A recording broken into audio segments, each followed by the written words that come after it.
All right, let's talk tariffs, those mysterious taxes on imported goods that you keep hearing about in the news, but maybe never really thought about. They're a hot topic in political debates, and they sound like a simple fix for complicated problems. Politicians love to tout tariffs as a way to protect American jobs and industries. They make it sound like a patriotic move, standing up for the little guy, waving the flag, and keeping foreign competition at bay. Think of tariffs like a bouncer at the club door, deciding who gets in and who stays out. Sorry, foreign widgets, you're not on the list. It feels tough, decisive, and in control, but here's the twist. Sometimes that bouncer ends up punching the home team instead. The very people tariffs are supposed to protect can end up getting hurt. The idea is simple. America first, protect our jobs, shield our industries. It's a rallying cry that gets crowds cheering and politicians elected. But let's break it down. Imagine you're building a car in America, and suddenly, the government slaps a huge tax on imported steering wheels, tires, and engines. Those parts are now way more expensive. Now your American-made car costs a fortune to build and to buy.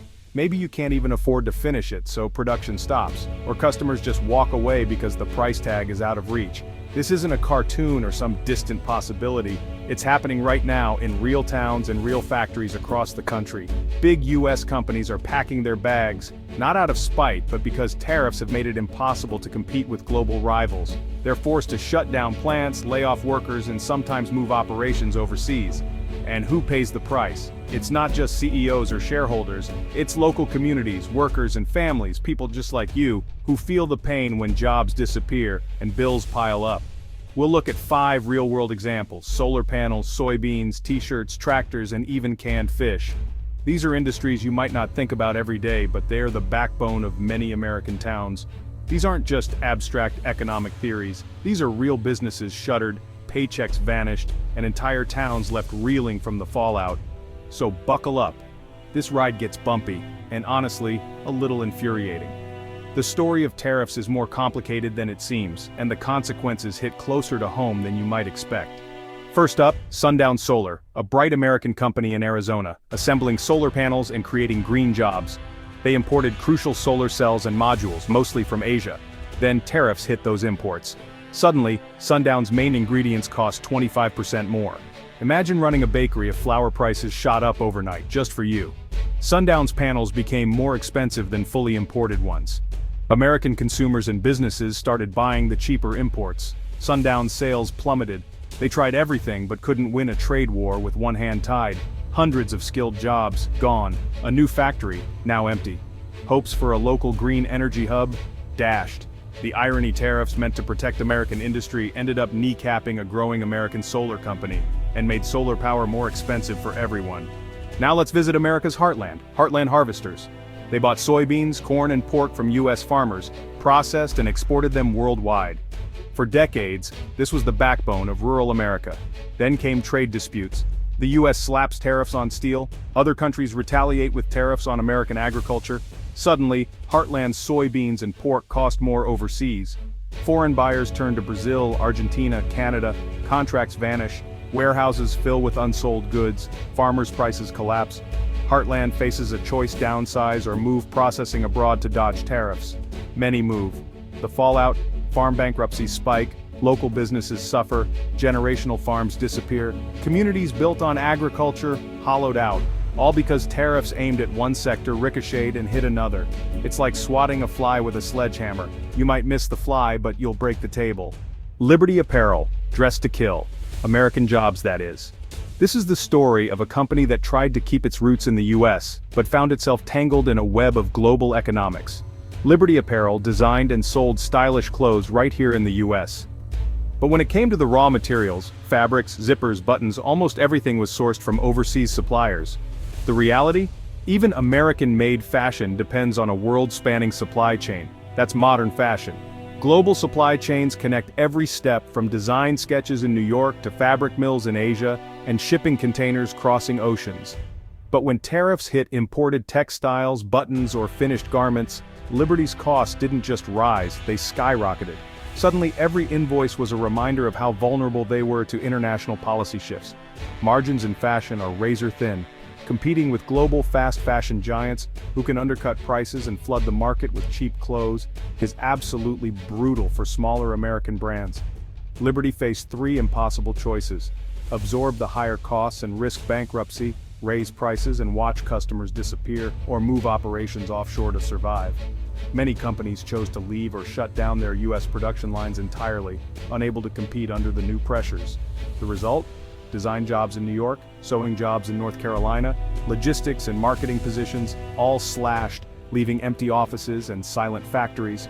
The slow unraveling of American apparel manufacturing continues, with each closure erasing a piece of the industry's legacy.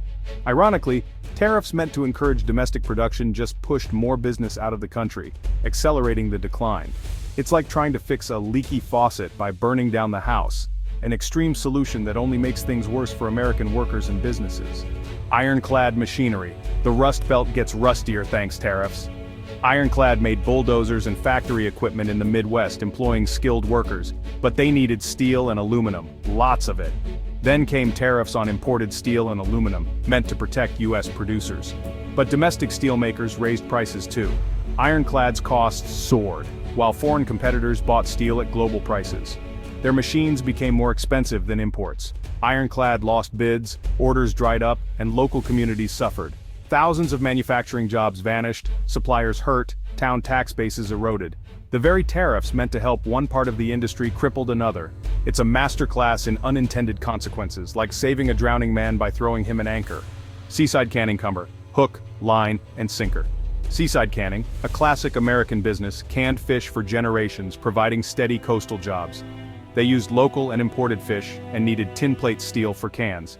Tariffs hit tin plate steel and imported fish. Retaliatory tariffs hit exports. Costs rose, markets shrank, margins were already razor thin.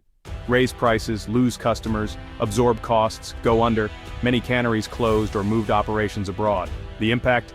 Coastal towns lost their biggest employers, fishing fleets lost buyers, shops closed, families moved. A piece of local heritage vanished, all because tariffs meant to help ended up canning another American industry. The tariff tightrope.